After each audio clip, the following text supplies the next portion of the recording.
Hola de nuevo chicos y chicas, ¿cómo estáis? Bienvenidos de nuevo al canal. Soy Ricardo, profesor de Física y Química y en la clase de hoy vamos a estudiar algo muy importante que es el efecto fotoeléctrico con problemas para afrontar con garantía selectividad. Antes de nada deciros que como sé que vuestro tiempo ahora mismo es muy valioso, he dividido en lo que es el vídeo en capítulos para que cada uno vaya a la parte que quiera. Voy a empezar con una parte de teoría que creo que es necesaria y luego después voy a resolver una serie de ejercicios, varios, no sé si 4 o 5, de selectividad, los más característicos, los que caen más veces.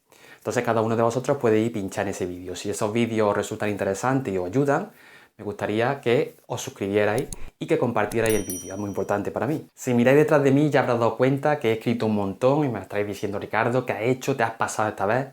Bueno, la verdad es que sí, me he pasado un poquillo, pero creo que es necesario que sepamos una parte de teoría que nos va a servir para luego afrontar correctamente nuestros problemas, ¿no? Entonces, bueno, aunque parezca que es mucho, lo voy a descifrar y lo voy a comprender perfectamente. Aquí he querido hacer un dibujo del efecto fotoeléctrico. Bueno, ya tenéis una idea de lo que es fotoeléctrico porque cuando se estudia, por ejemplo, las energías, pues hay una energía que es solar fotoeléctrica, ¿verdad? Que es la generada por el sol. Bueno, pues aquí esto tiene algo que ver. Pero bueno, no puedo remediarlo y voy a ir a la parte original, al inicio. Al inicio tengo que hablar de Max Planck. Max Planck fue el padre de la mecánica cuántica porque fue el primero que consideró que la energía no se absorbía ni se desprendía, por decirlo de alguna manera, de manera continua. Es decir, que la energía, para que un cuerpo, en este caso un electrón, la absorba, necesita una cierta frecuencia. Es decir, esa energía se va absorbiendo por paquetes de energía, por lo que se llaman cuantos. Por eso se llamó la teoría cuántica. Lo importante de Einstein fue que tomó o se basó en Max Planck y lo que hizo fue relacionar esta teoría cuántica con el efecto fotoeléctrico. Y ahora eso es lo que tenéis por aquí, ¿no? Es lo que dice aquí, que dice, al igual que Max Planck, admitía que esa energía no se absorbía ni se emitía de manera continua, sino que lo hacía formando pequeños paquetes o cuantos, como he dicho antes. He querido poner un dibujito para que lo veáis. Aquí tenéis un electrón en una determinada órbita y aquí el electrón en una órbita superior. Según Planck y según Einstein, para que ese electrón saltara de una órbita a otra necesitamos darle energía. Pero esa energía no puede ser cualquiera. El electrón no se puede encontrar en situaciones intermedias, es decir, esa energía tiene que ser suficiente para que salte. Y esa energía no es cualquiera, como digo, va a depender de la frecuencia. Cuando la frecuencia sea un determinado número, entonces saltará. Si no llega a esa frecuencia, digamos, mínima, pues el electrón no salta, ¿no? Hablando de electrones, ¿no? Y pasa lo mismo cuando se desexcita, o sea, cuando vuelve a su posición original. En este caso, el electrón, en vez de absorber energía, la desprende. Y en la misma cantidad que el átomo. Bueno, pues tenemos que recordar, y esto es de Max Planck, y esta fórmula la tenemos que usar con soltura en el efecto fotoeléctrico, que la fórmula nos dice que la energía, en este caso puede ser la energía de un electrón, un fotón, en este caso será de un fotón, como vamos a ver, es igual a h, que es, en honor a Planck, la constante de Planck, por f, que ya llama frecuencia. Sabéis que la frecuencia en el sistema internacional va a inercia, y quizás no conocéis tanto la constante de Planck. La quería poner aquí, hay gente que sí le suena, ya de este nivel seguro que a todos, que vale 6,62 vale 6,63 por 10 elevado a menos 34 julios por segundo, no julios barra segundo, julios por segundo. Eso es importante que lo tengáis claro. Entonces, sabiendo por ejemplo la frecuencia y la constante de Planck, puedo calcular la energía de ese fotón o de ese electrón. Vale, vamos a esta parte porque ahora ya vamos a ver qué consiste el dibujito. El dibujito consiste, normalmente lo que se suele utilizar para el efecto fotoeléctrico son unas placas que ya sabéis que son fotovoltaicas, pero dentro lo que lleva en realidad es un metal fotoeléctrico, un metal fotosensible, es decir, un metal que cuando incide sobre él la luz, en determinadas condiciones, que ahora veremos cuáles son, es capaz de arrancarle esa luz que son fotones, arrancarle esos electrones y esos electrones pasan de un electrodo a otro. Esto es muy importante lo de los electrodos, mirad. En el efecto fotoeléctrico el electrodo negativo se llama cátodo, como he puesto aquí, y el positivo ánodo. Tiene mucho sentido porque si estos son electrones tendrán carga negativa, entonces tenderán a ir más fácilmente hacia el ánodo que tiene carga positiva, por diferencia de signo, ¿no? Como ya sabéis. Pero, como os digo, no siempre se produce este efecto fotoeléctrico. Hay veces que sí Y Einstein vio a veces que no se producía. Entonces, eso lo dejó un poquito rayado, ¿no? Vamos a leer lo siguiente. Einstein consideraba lo siguiente, decía, si la energía cinética de esos electrones, es decir, la energía cinética de esos electrones cuando saltan, va a ser igual a, y esto es la importancia de la fórmula de Einstein. Nos dice que la energía cinética de estos electrones llevan energía cinética, ¿verdad? ¿Por qué? Porque son partículas en movimiento, todo cuerpo en movimiento lleva una energía cinética asociada. Va a ser igual a la energía del fotón, o sea, estos fotones cuando chocan, eso llevan una energía, y como toda energía, vamos a seguir la teoría cuántica y eso va a ser la constante de Planck por la frecuencia. En este caso, la frecuencia de esa luz. Esta sería la frecuencia de la luz incidente. Esto sería la constante de Planck. Por eso sería lo que llamamos energía del fotón o energía de los fotones, para decirlo en plural. Menos el trabajo de extracción. ¿Por qué? ¿Qué es el trabajo de extracción? Lo he puesto por aquí. El trabajo de extracción es la mínima energía necesaria para arrancar este electrón. Es verdad que cuando esa luz llega puede arrancar los electrones, pero toda su energía no se gasta en darle velocidad. La energía de esa luz se gasta en arrancarlo, que eso supone una energía, y si algo sobra, esa energía se usa para aumentar su velocidad, o sea, para aumentar su energía cinética. ¿Entendéis? Es decir, que la energía se gasta para arrancarlo, que eso se llama trabajo de extracción, se pone como una W con un cerito, aunque hay otras nomenclaturas, se suele usar esta, si queréis poner trabajo extracción se puede poner, y también se gasta en la energía cinética. De hecho, si reestructuramos y cogemos y ponemos la energía del fotón aquí y pasamos esta aquí sumando, veis que la energía de esta luz será el trabajo de extracción, que será el trabajo necesario para arrancarlo, más la energía cinética de los electrones, ¿vale? ¿Hasta ahí bien? Sí, espero que sí, porque esta parte no es tampoco muy complicada. Ya veréis que lo bueno del efecto fotoeléctrico es que incluso un niño chico de verdad, en serio, lo podría entender. Ahora, entenderlo en profundidad, la parte cuántica y tal, no es tan fácil, pero a la hora de, por ejemplo, los problemas de selectividad, que es lo que os interesa, sí es bastante sencillo, porque son siempre muy parecidos. Vamos a seguir un poquito. Porque aquí van apareciendo palabras, ¿veis? Palabras nuevas, trabajo de extracción, energía del fotón, etc. Y ahora aquí suele aparecer un nuevo concepto. ¿Por qué? Porque este trabajo, como una energía que es, ¿veis? La energía, aquí os la pongo otra vez para que la veáis, la energía es H por F, también va a tener una expresión que va a ser H, la constante de Planck, por F. Pero ahora esta F, que es la frecuencia, como es el trabajo de extracción, que es el trabajo mínimo para arrancarlo, esta frecuencia no será igual a esta frecuencia con que llega. Lo repito otra vez. Cuando la luz llega con una frecuencia. Pero esta frecuencia es la mínima a partir de la cual ya se produce efecto fotoeléctrico, ¿vale? Pues esa frecuencia se le llama de alguna manera, se tiene un nombre, se llama frecuencia umbral. Así que en los problemas, cuando nosotros nos den un dato que sea frecuencia umbral, le podemos poner, si le hemos puesto aquí un cerito, le ponemos un cerito. Y si le hemos puesto una U de umbral, aquí se le puede poner U de umbral, pues se le pone F sub U y nos quedamos tan anchos, ¿no? Pues esa va a ser la frecuencia mínima a partir de la cual se produce efecto fotoeléctrico. ¿Y eso qué significa? Bueno, eso ya lo sabéis. No todas las luces sirven para efecto fotoeléctrico. Por ejemplo, el Sol, que tiene una frecuencia alta, pues hace muy bien su función. Y entonces por eso el Sol se usa su energía solar para otros medios, ¿no? Pero imaginaros que es una luz como la que tenemos aquí ahora en el estudio, una luz como la que tenéis en vuestra casa o del Flexo, que estáis estudiando ahora bastante, seguro. Esa luz tiene una frecuencia que es menor. Entonces, por mucho que nosotros queramos, no vamos a tener esa frecuencia, no vamos a alcanzar esa frecuencia umbral. Entonces, por mucho que le pongamos una bombilla cerca de una celda fotovoltaica, no va a saltar, el electrón no va a saltar, porque necesita una frecuencia mínima, ¿vale? Bueno, espero que haya quedado claro estas formulitas porque se van a usar mucho. Y ahora, también en problemas se usa mucho lo siguiente. Juegan con cuestiones, con preguntas cortas, pero son muy sencillas porque todas se basan en lo que os pongo aquí, que os lo he puesto de alguna manera recuadrado. ¿Qué quiere decir esto? Esto quiere decir que si la frecuencia, esta es la F, cuando vosotros veis una F sin el cerito, significa la frecuencia de incidencia de la luz.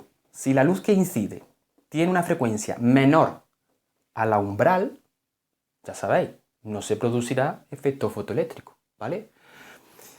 Si no llega al umbral no se produce efecto fotoeléctrico. Y diréis, bueno, ¿y si pongo en vez de una bombilla le voy a poner una bombilla más grande, como esa que hay en los estadios de fútbol. ¿Se producirá? No. Mirad lo que he puesto aquí. Si aumentas la intensidad, no consigues nada.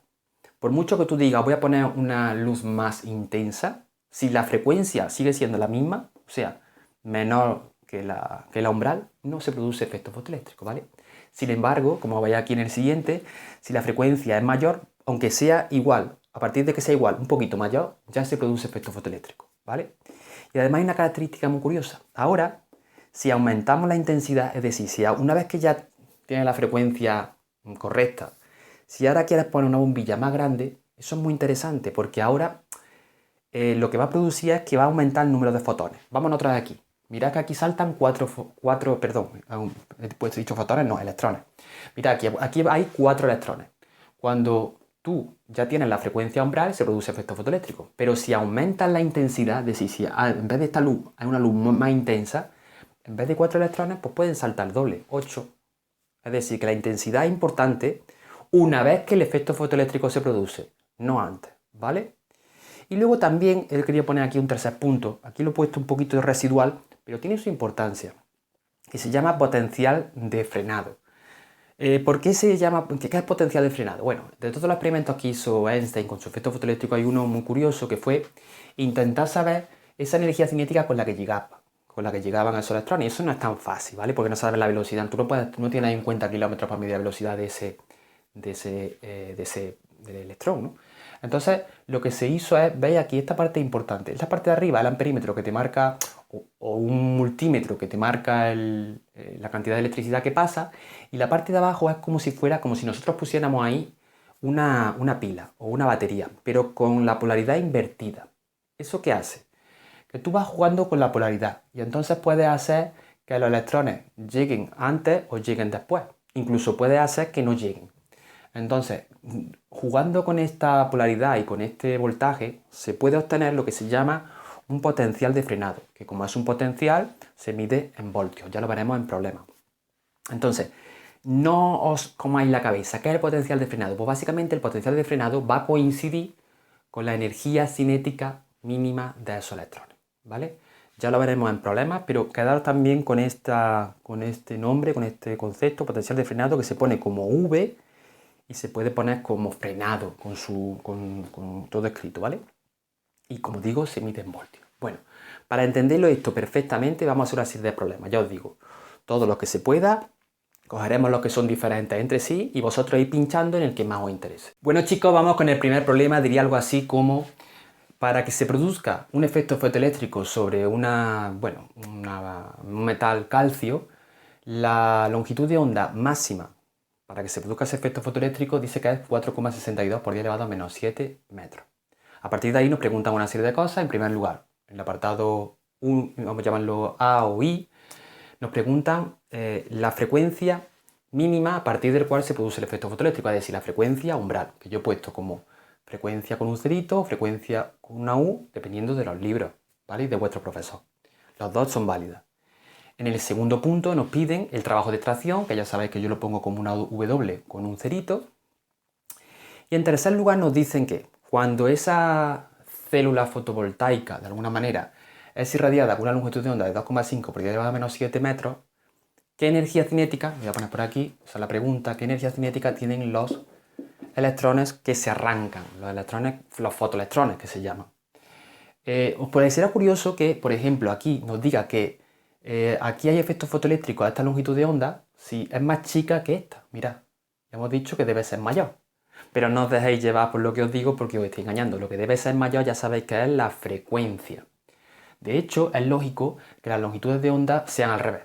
Es decir, cuando la longitud de onda es máxima, en realidad la frecuencia es mínima. De hecho, a esa frecuencia se le llama frecuencia umbral, que es la que queréis calcular. Porque existe una relación inversamente proporcional muy importante entre la frecuencia y la longitud de onda. Ahora la veréis en la fórmula que vamos a usar, ¿vale? Entonces, todo tiene sentido y todo se puede hacer.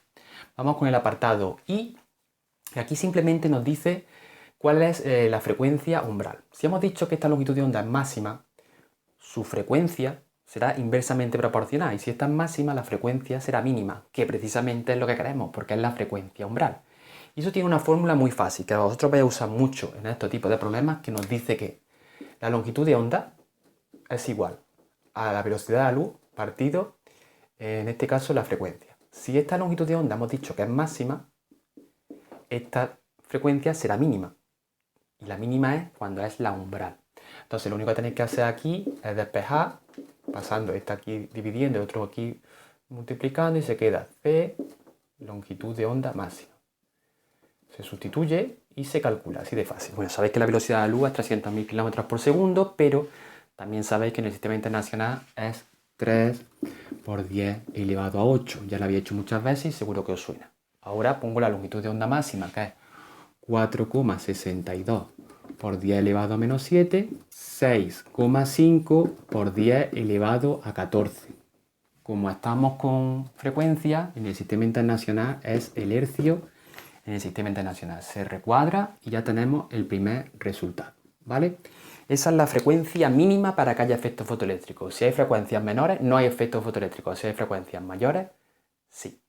Ahora vamos con el trabajo de extracción. El trabajo de extracción se pone con la W que os he dicho. Y eso es tan fácil como, esto es una energía. Eso también cumple la teoría cuántica de Planck. Y toda energía se puede poner cuantizada como H, que es la constante de Planck, por la frecuencia. Lo que pasa es que esta frecuencia, como esto es un trabajo de extracción, y el trabajo de extracción, os lo recuerdo, es el trabajo mínimo para poder arrancar uno de los electrones, pues esta será frecuencia umbral, ¿vale? Entonces lo único que tenemos que hacer es multiplicar la frecuencia umbral que hemos calculado antes, que era esta, por H. H es la constante de Planck, que de tanto hacerla ya me la sé. Vosotros también os pasa lo mismo, ¿verdad? Que es 6,63 por 10 elevado a menos 34 por 6,5 por 10 elevado a 14. 4,3 por 10 elevado a menos 19 julio. ¿Por qué julio? Porque estamos con un trabajo y el trabajo es una energía. Es una energía intercambiada, sí, pero es una energía y se mide en julio. Vale, hasta ahí estupendamente. Ahora vamos con el tercero, que nos dice, si ahora se irradia con una luz que tiene esta longitud de onda, ¿cuál será la energía cinética de los electrones? Se sobreentiende que como ya nos pide energía cinética, se va a producir efectos fotoeléctricos. Y vamos a ver si eso es verdad. Voy a coger y lo primero que voy a hacer es pasar esta longitud de onda como antes a frecuencia. ¿Por qué? Porque yo trabajo con frecuencia, ya sabéis, en el efecto fotoeléctrico se suelen trabajar con frecuencia. Entonces voy a volver a pasarla igual. Longitud de onda será la velocidad de la luz entre la frecuencia. Ahora esta frecuencia no es la umbral, ni esta es la máxima. Es una cualquiera que voy a calcular como ya sabéis, ¿no? Así como siempre, esto es 3 por 10 elevado a 8 otra vez. Y eso vale lo que nos dan, que hemos dicho que es, cuando está, 2,5 por 10 elevado a menos 7. 1,2 por 10 elevado a 15 hercios, porque es frecuencia. Y ahora vamos a pensar un poquito. ¿Tiene sentido que haya efectos fotoeléctricos? ¿Tiene sentido que haya? Sí, porque la frecuencia de la luz incidente es mayor que la umbral. Y siempre que esa condición se cumplía, había efecto fotoeléctrico. Entonces, que me pidan energía cinética tiene mucho sentido. Ahora lo único que tengo que hacer es poner la fórmula o la ecuación del efecto fotoeléctrico. Y ahora me pongo delante y os dejo aquí sin ver la pizarra porque lo que voy a decir es muy importante. ¿Sabéis una cosa? Albert Einstein fue un gran científico, eso todo el mundo lo sabe. Pero a lo mejor todo el mundo no sabe que realmente él recibió el premio Nobel no por su teoría de la relatividad general y la relatividad especial, no.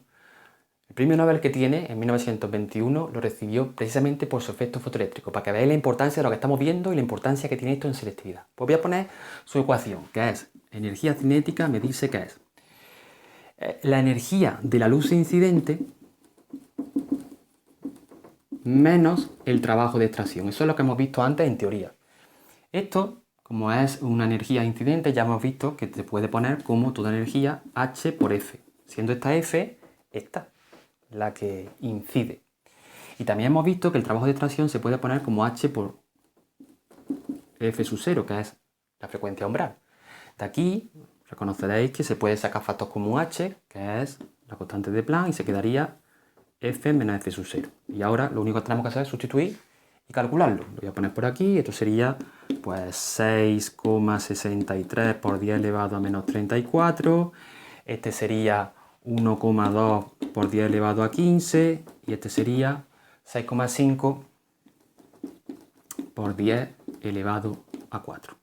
Paréntesis por aquí. 3,65 por 10 elevado a menos 19 julio. Julio, ¿por qué julio? Porque es una energía cinética. Ya sabéis que todas las energías se miden en julios en el sistema internacional. Bueno, pues hasta aquí el problemita. Veis que ha sido muy fácil y muy sencillo. Vamos a continuar con lo siguiente. El siguiente problema nos dice algo así como una luz monocromática de una longitud de onda de 1,5 por 10 elevado a menos 7 metros incide sobre un electrodo de platino y produce efecto fotoeléctrico. Y nos dice también que esos electrones, cuando incide esa luz, salen con una velocidad y su energía cinética es 3,52 electronvoltios. Ya os dije que muchas veces la energía, en vez de darla en julio, se daba en electronvoltios. Entonces quiero que sepáis lo siguiente al respecto, que un electronvoltio es igual a 1,6 por 10 elevado a menos 19 julio. Esto es muy importante que lo sepáis porque esta unidad es del sistema internacional y esta no, ¿vale? Entonces tendremos que hacer los cambios pertinentes. Pero también nos dice que cuando otra luz, en este caso la misma luz monocromática, pero de otra longitud de onda, ahora 10 elevado a menos 7, en este caso es menor, ¿veis? En este caso su energía cinética es mayor, es 7,66 electronvoltios. De nuevo esto tiene mucho sentido, no os preocupéis porque veáis que este número es menor. ¿Por qué? Porque lo que importa no es la longitud de onda, lo que importa es la frecuencia. Lo que importa es la frecuencia. Y la frecuencia es la inversa de la longitud de onda. Bueno, la inversa exactamente no, es una relación inversa. Entonces, que esta sea una longitud de onda menor significa que su frecuencia es mayor. Y es lógico que el efecto fotoeléctrico sea aquí más intenso y provoque más energía cinética, ¿vale? Entonces, si este fuera el dibujito de la energía cinética del 1, si pintáramos la energía cinética del 2, lo voy a pintar por aquí con un boli rojo, sería más rápido, ¿vale? En este caso irían como más rápido, en el caso 2. Bueno, vamos a hacer el problema. El problema, os digo, tengo que decir algo. El problema, desde el punto de vista físico, es una chorrada. El problema es más un problema matemático. Entonces no hay que fallar en despejes, en ecuaciones de dos incógnitas, sistemas de ecuaciones, ya sabéis. Es que en el afán muchas veces en selectividad de complicar lo que no se puede complicar porque es muy sencillo, intentan poner cosas de matemáticas, pero vosotros, que sois unos buenos alumnos y alumnas, no vais a fallar en la parte matemática. Entonces, esto se podría plantear de la siguiente manera. Bueno, primero, ¿qué nos preguntan aquí? Pues nos preguntan la frecuencia umbral, es decir, la frecuencia mínima a partir del cual se produce efecto fotoeléctrico y H. H, que es la constante de Planck. Y diréis, en este problema no nos dan H, no pasa nada. El problema no tiene que dar datos suficientes para no tener que calcular H. Entonces, mirad, yo lo que haría, como tenemos datos de dos situaciones diferentes, yo pondría dos ecuaciones y seguramente nos darán dos ecuaciones, dos incógnitas. Quiero decir, yo plantearía la primera ecuación, que por cierto son las ecuaciones del efecto fotoeléctrico de Einstein, que nos dice que la energía cinética es igual. Aquí pondría, por ejemplo, la energía incidente, que ya sabéis que es así, menos el trabajo de extracción. Esto que veis aquí es el trabajo de extracción. Y esto que veis aquí, ya sabéis que es la energía incidente. Pues yo lo pondría así. Pero lo pondría dos veces, para la luz, digamos, 1 y para la luz 2. Tendríamos esto. Y de nuevo tendría esto. Me parecería una tontería, pero bueno, esta frecuencia sería la 1 y esa frecuencia sería la 2. Pero esto seguiría siendo lo mismo, la umbral, ¿vale? Y de aquí, como siempre, nosotros podemos sacar factor común. Y podemos hacer esto, podemos decir H es F1 menos la umbral. Y aquí será H, que es la constante de Planck, F2 menos la umbral. Vale. Bueno, nosotros podríamos poner la energía cinética así, con electronvoltio, porque ahora vamos a hacer una resolución de dos ecuaciones, dos incógnitas. Entonces vamos a dividir una entre otra, ¿vale? Y entonces el electronvoltio se iría con electronvoltio. Pero yo lo voy a pasar para que lo veáis a Julio, para que sepáis un poquito cómo se hace. Una cosita también os tengo que decir. Como esto está en longitud de onda, tendremos que hacer por algún lugar el paso de longitud de onda a frecuencia. En ese sentido ya sabéis cómo se hace. Lo que se usaría es la longitud de onda es igual a la velocidad de luz partido a la frecuencia, pero ahora se despeja la frecuencia y se queda así. Siempre es la velocidad de luz partido a la longitud de onda, y en este caso quedaría 3. Vamos a olvidarnos de la parte exponencial. 3 entre un medio sería 2 y esto al pasarlo al otro lado cambia el signo, entonces sería 2 por 10 elevado a 15, en este caso hercios. Y aquí sería 3 entre 1, 3 por 10 elevado a 15. Es muy sencillito de hacer, no hace falta ni siquiera calculadora. Voy a redondearlo para que se vea bien este valor. Este valor es importante porque nosotros tenemos que usar frecuencia en lugar de longitud de onda, ya lo he dicho muchas veces. Entonces, estamos en esta situación. Ya a partir de aquí, si queréis, voy a sustituir los valores. Porque voy a ver qué dos ecuaciones tengo, qué incógnita y tal.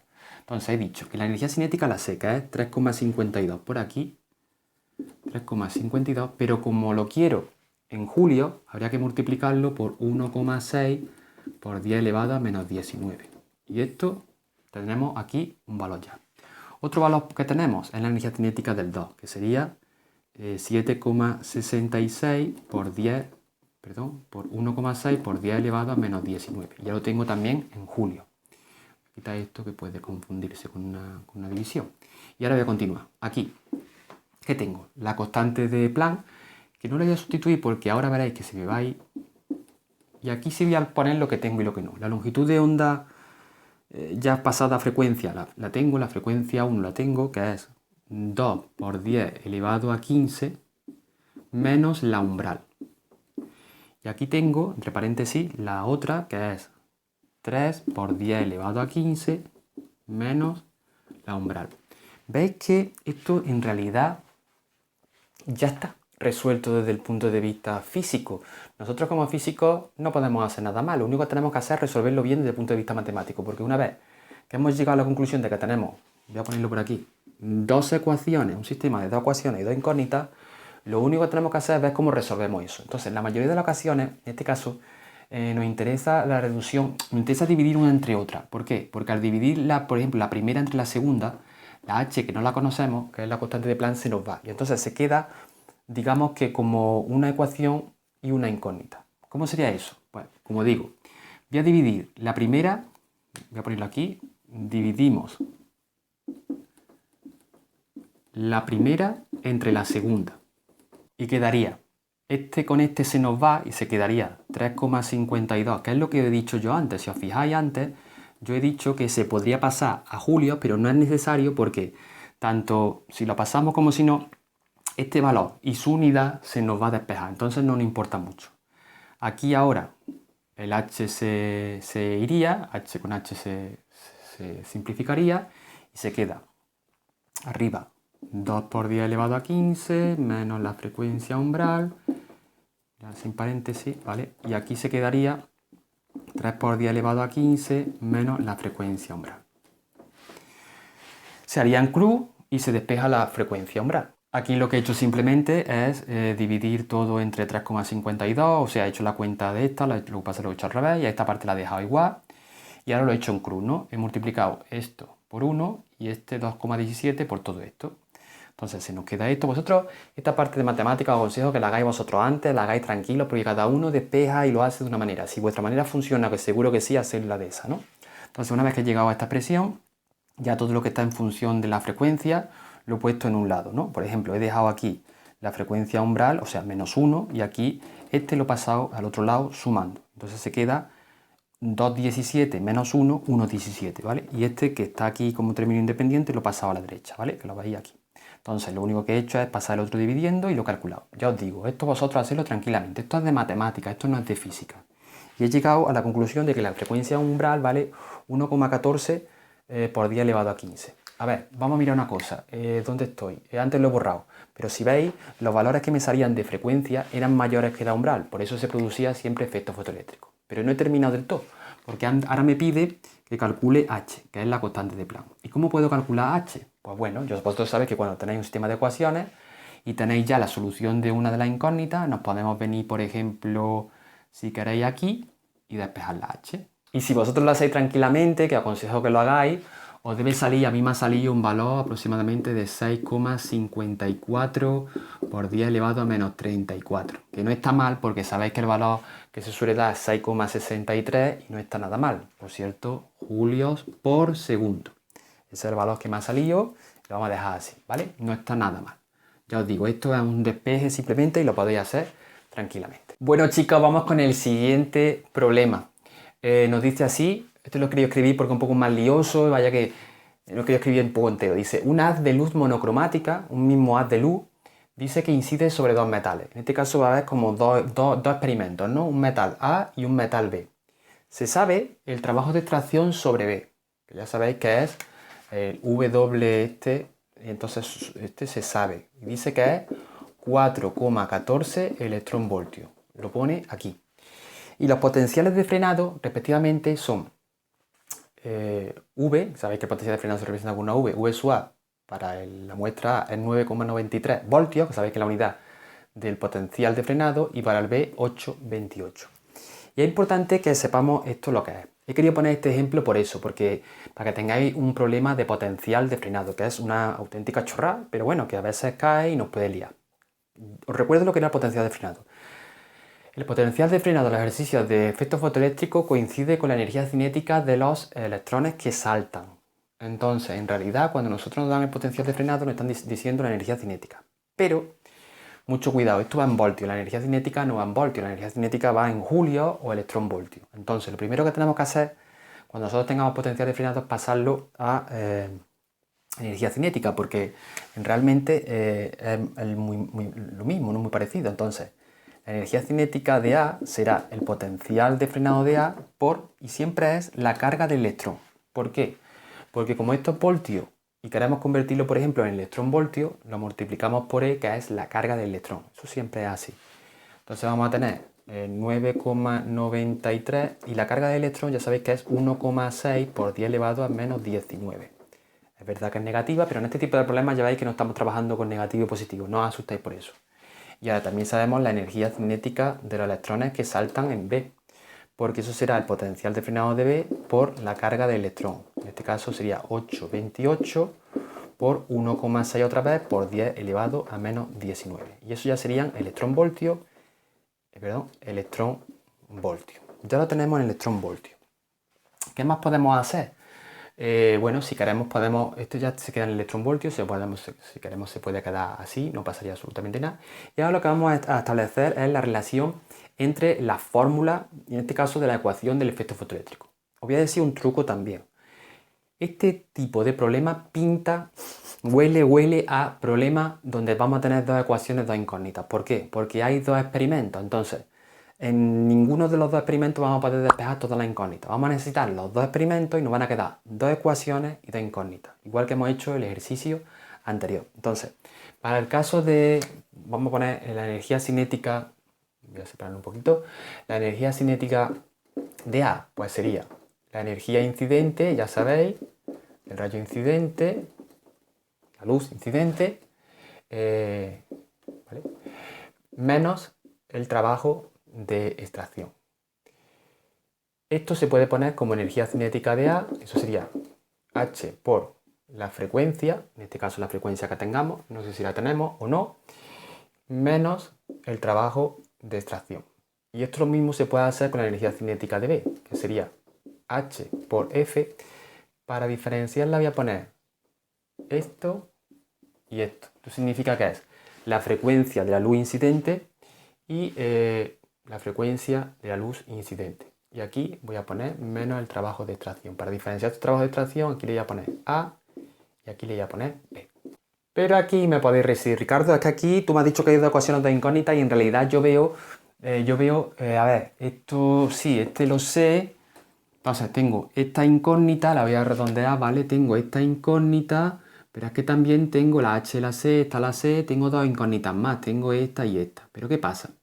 Lo bueno de este experimento es que te dice que es luz monocromática y que ese experimento se realiza con la misma luz. Entonces, si es la misma luz, mientras que usemos la misma luz va a tener la misma frecuencia. Entonces, podemos asegurar que la frecuencia de A es igual a la frecuencia de B, que la podemos llamar frecuencia general. Entonces, si queremos podemos poner esto y entonces ya sí nos encontramos con las dos ecuaciones, dos incógnitas. Esto, lo suyo sería pasarlo, como ya sabéis, a julio multiplicándolo por 1,6 por 10 elevado a menos 19. Eso es muy importante que lo hagáis. Pero yo voy a dar el método de resolución que a mí se me ocurre. Por ejemplo, como se repite H por F y H por F aquí, a mí se me ocurre que despejando, voy a poner aquí escrito, esta es mi técnica de separación, de resolución, vosotros tendréis la vuestra. Despejando H por F, constante de Planck por frecuencia en la primera, nos quedaría energía cinética de A, y ahora el trabajo este que no sabemos, que es el trabajo de extracción de A, pasaría al otro lado sumando y te quedaría el trabajo de extracción de A. Entonces, esto es igual a esto, porque la frecuencia es la misma y hemos dicho que la constante de Planck es una constante. Entonces, sustituyendo en la segunda, sustituyendo en la que tenéis aquí, se quedaría energía cinética de B es, y ahora esto es esto, energía cinética de A más el trabajo, en este caso, el trabajo de extracción de A menos el trabajo de extracción de B. Y tenéis todo, esto y esto lo tenéis. Aquí está el trabajo de extracción de B. Entonces, simplemente quedaría el trabajo de extracción de A, despejarlo y se quedaría energía cinética de B menos energía cinética de A, este pasando al otro, más trabajo de extracción de B. 3,98 por 10 elevado a menos 19 julio. Y esto lo recuadramos porque es un valor que nos pide 3,98 por 10 elevado a menos 19 julio, que es el trabajo de extracción de A. Para calcular la otra incógnita que nos piden, que es la frecuencia, la podemos hacer muy fácil. O sustituyendo este valor aquí, tenerlo aquí, y luego despejar la f, o si queréis usar la segunda ya se puede usar, porque en la segunda ecuación tenemos todo. Este lo tenemos y este lo tenemos. Entonces vamos a usar, por ejemplo, esta ecuación para despejar la f. Aquí os explico un poco lo que se ha hecho. Se ha despejado h por f, que es un producto, y se ha quedado, pues en el otro término de la igualdad se ha quedado la energía cinética, voy a separar un poco que se vea bien, la energía cinética de B, y el trabajo de extracción de B ha pasado al otro lado sumando. Entonces, pasando la constante de Planck dividiendo, nos queda el valor de la frecuencia, que básicamente sale, pues creo que sale un valor de 3 por 10 elevado a 15 Hz. Y aquí tenéis, entonces también se recuadra, la frecuencia de la luz incidente monocromática. Veis que es un ejercicio muy parecido a los anteriores. Bueno, chicos, y aquí estamos con el último problema. Lo voy a dividir en dos. Ya sabéis que siempre los problemas suelen tener más una parte de teoría, de cuestiones, una parte corta que tenemos que aplicar, parte del conocimiento teórico que tenemos, que hemos alcanzado, yo recuerdo, en la primera parte del vídeo, que ya está muy lejos, pero está ahí, en la parte de introducción, de teoría, y también tenemos que aplicar algunas fórmulas seguramente, ¿no? Nos dice que iluminamos una superficie metálica con un haz de luz y provoca efecto fotoeléctrico. Nos dice que cómo varía la velocidad de los electrones y el número de electrones, tanto su velocidad como su número, si pasa esto que viene aquí en la izquierda. Vamos a ver el primer caso. Vamos a suponer que se produce efecto fotoeléctrico, pero vamos a suponer que ahora la intensidad de la luz desciende.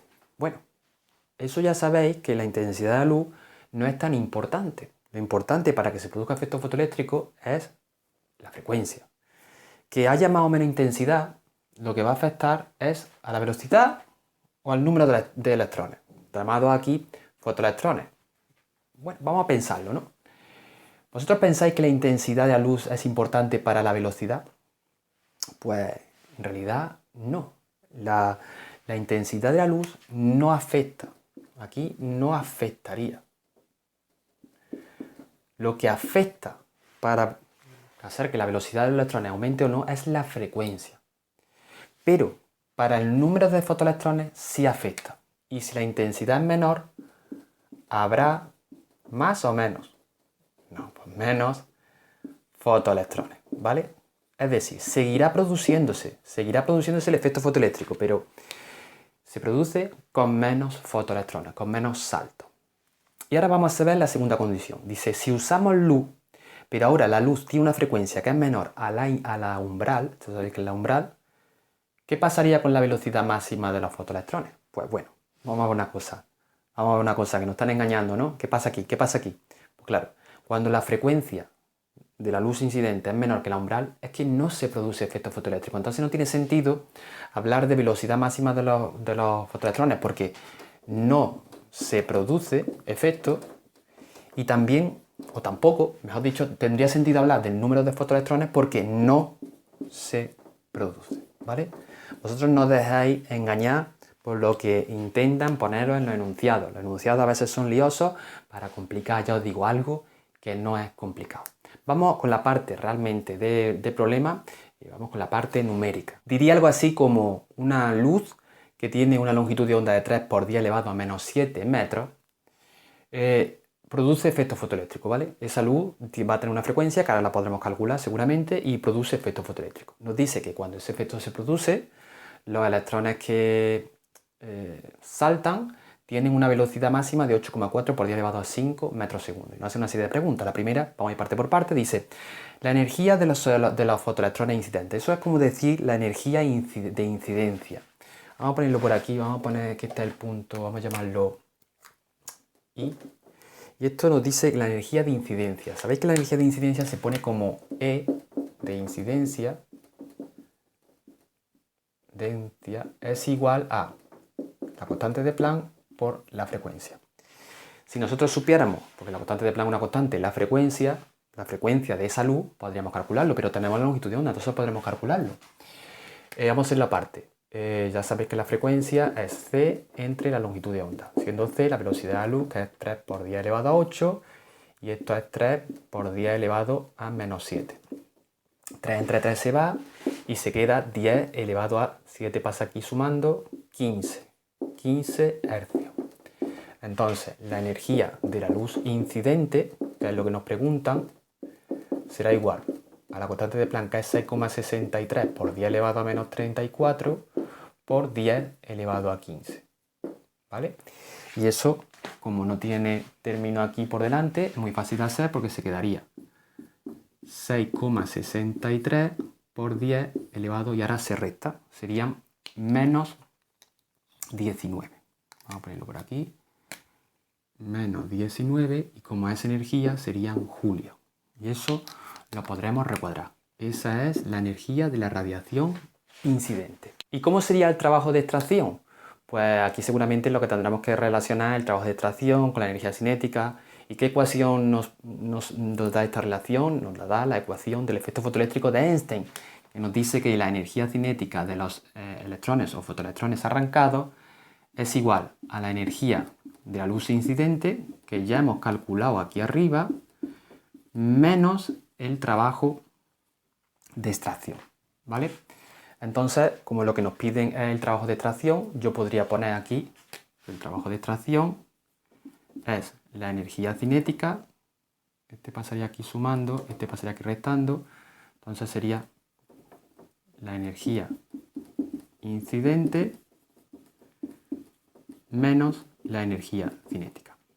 Entonces el trabajo de extracción será este valor, que lo conozco, que es 6,63 por 10 elevado a menos 19, y la energía cinética la conozco porque, vamos a ponerle un menos, sé que es un medio de la masa por la velocidad al cuadrado. Siempre la energía cinética de las partículas es un medio de la masa por la velocidad al cuadrado, multiplicado por la masa, que en este caso es la masa del electrón, que la masa del electrón es 9,31 por 10 elevado 9,3 por 10 elevado a menos 31 kilos, creo recordar. Y multiplicado por la velocidad al cuadrado. Esta es la velocidad que tienen los electrones. Esto es la velocidad que nos han dicho que tienen. Entonces será por 8,4 por 10 elevado a 5 al cuadrado. Todo eso al cuadrado, ¿vale? Esto habrá que ponerle corchete. 3,35 por 10 elevado a menos 19. Como es un trabajo, es una energía, es un intercambio de energía, se miden en julio. Y aquí tenemos el valor de ese trabajo de extracción. Como veis, no es muy complicado, lo único que tiene algunos cálculos, algunos paréntesis, es un poco raro y hay que hacerlo paso a paso, como siempre digo. Y por último, el apartado C o I, o el tercero, nos dice que calculemos el potencial de frenado. ¿Pero qué es el potencial de frenado? Ya sabéis que el potencial de frenado es, se puede llamar como la energía cinética mínima que llevan los electrones arrancados. Entonces nosotros podemos decir que el potencial de frenado, o sea, la energía cinética, hay una relación entre la energía cinética, básicamente, y el potencial de frenado, que lo podemos llamar así, de frenado, y su relación es cuando se multiplica por la carga. En este caso, la carga del electrón. En vez de poner carga, como es la del electrón, le podemos poner E, ¿vale? Entonces, esa es la fórmula que nosotros tenemos que usar. Como lo que queremos es el potencial de frenado, lo que tenemos que hacer es despejarlo y se quedaría que la energía cinética partido la carga del electrón. La energía cinética la hemos calculado aquí. Bueno, aquí estaría como calculado. Si no tuviéramos ese valor lo podríamos poner ahí directamente. Yo como no lo tengo, voy a tener que poner otra vez y sale aproximadamente 2,05 voltios. Bueno, redondeando podemos decir que son 2 voltios. ¿Eso qué significa? Ese potencial de frenado es, si recordáis el tema de introducción de teoría, significa que esa batería que nosotros pusimos auxiliar, le tenemos que dar un potencial de 2 voltios para impedir que esos electrones lleguen, o sea, impedir que se produzca el efecto fotoeléctrico. Eso es lo mismo que decir que esos 2 voltios son los que se necesitan para frenarlo, ¿vale? Bueno chicos, pues hasta aquí el vídeo de hoy. Habéis visto que ha sido más largo de lo habitual, porque hemos visto una parte de teoría, hemos visto 4 o 5 problemas. Y 4 o 5 problemas muy interesantes, porque quería que viéramos todo y lo comprendiéramos bien. Si os ha resultado interesante, lo habéis comprendido y os ha gustado, darle a like. Y si tenéis alguna amistad o algún amigo o alguna amiga, queréis compartirlo, hacedlo y me ayudaréis mucho. Nos vemos en el siguiente vídeo, pero ansioso. Hasta la próxima. Chao.